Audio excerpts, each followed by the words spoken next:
Maay na adlaw, in Tagalog, magandang umaga.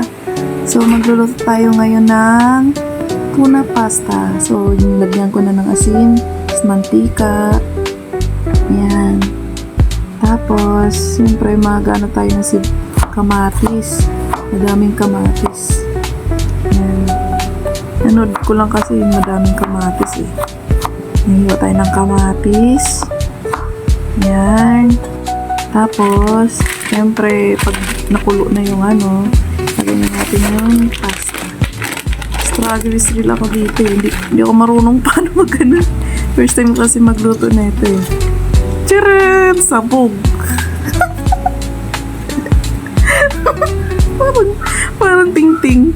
Ayun na, tapos, isa na natin ang kamatis, sibuyas, saka bawang. Siyempre, may bawang yan.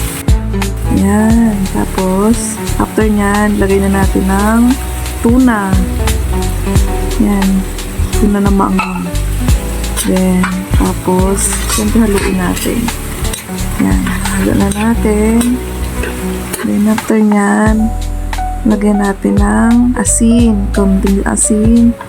Konting asin. Saka paminta. Yan. Para siya, maglasa. Saka ayan, nilagay ko na pala yung nung naluto na yung pasta. Haluin natin. Ang hirap pala. Kapagod magluto ng pasta. Tapos, wala akong ng cheese. Yung pang Inano ko na. Ayan, nilagay ko na. Luto na siya, guys. Ang bilis.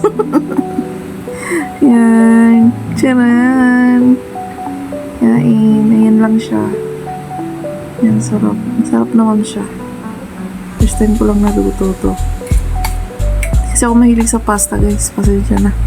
Hindi ko siya gusto lutuin. Request lang kasi sa akin to na mga ka-work ko eh. Mag-ano daw sila sa akin sa vlog ko. Subscribe. Ayan na siya. Thank you for watching!